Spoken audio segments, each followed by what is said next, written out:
13 janvier 1885.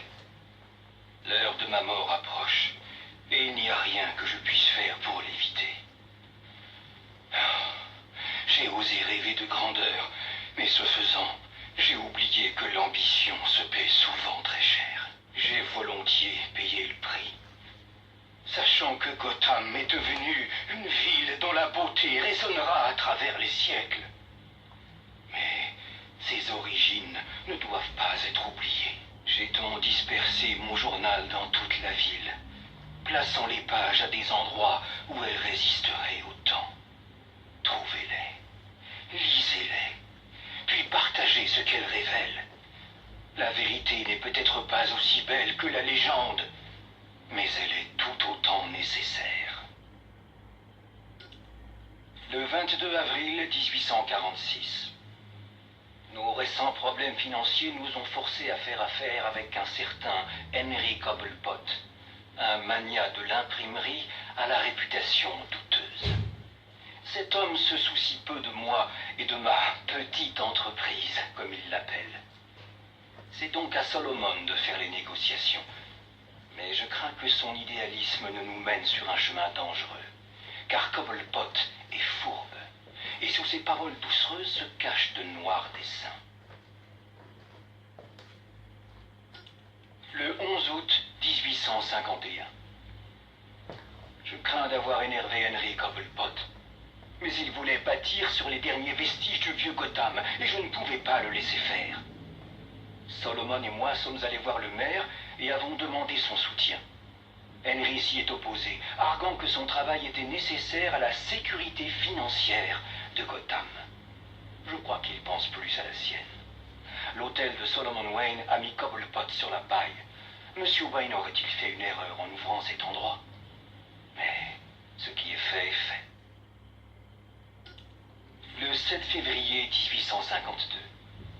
J'ai rencontré un jeune homme extraordinaire du nom d'Amadeus Arkham. Même s'il est encore étudiant, il fait preuve d'une intelligence supérieure au plus grand génie de Gotham. Il est également très bon et souhaite aider ceux qui ont été abandonnés de tous. La réhabilitation au lieu de l'incarcération. C'est une notion très progressiste que peu de ses pairs soutiennent. Mais j'y crois aussi. Je dessinerai donc les plans du plus grand asile que le monde ait connu. Le 3 avril 1853. Je suis désolé, Solomon. Je n'aurais pas dû te trahir. Je n'aurais pas dû faire affaire avec le diable. Mais les comptes sont à sec et notre travail n'est qu'à moitié terminé. Je n'avais d'autre choix que de contacter Henry Cobblepot. Les autres ne voulaient plus participer. Il a accepté ma demande, mais je crains que cela ne me coûte très cher. Pour l'instant, il dit que je ne lui dois rien. Mais jusqu'à quand? Le 22 décembre 1854. Je crains que mes jours ne soient comptés. Henry Cobblepot est venu pour ma dette et j'ai refusé de m'en acquitter. Il souhaite ouvrir une usine de munitions dans la ville. Ça ne fait pas partie du plan et ça va à l'encontre de tout ce que nous avons accompli. Sans parler du danger pour les habitants de Gotham. Je suis allé voir le maire et je l'ai supplié d'interdire cette mesure. Heureusement, il a accepté. Mais je serai puni à coup sûr pour ma trahison. Ce n'est plus qu'une question de temps. Le 11 janvier 1855. J'ai accepté l'invitation, sachant que cela me condamnerait à mort. Henry Cobblepot prétend que ce n'est qu'une fête pour célébrer mes 40 ans. Il soutient qu'il m'a pardonné mes actions passées. Il veut tourner la page, semble-t-il, mais je ne suis pas dupe. Quand je serai mort, il usera de ses charmes pour faire changer la loi et construire son usine. On raconte déjà que son fils, Théodore, voudrait être élu maire. Sa victoire est presque assurée. Je vais cacher mon journal dans l'espoir qu'un jour il soit trouvé. Oser parler maintenant, avant la fin de mon œuvre, serait bien trop dangereux. Je dois attendre. Mais j'espère qu'un jour, le public découvrira la vérité. Le 14 janvier 1855. Mon Dieu, ça a fonctionné.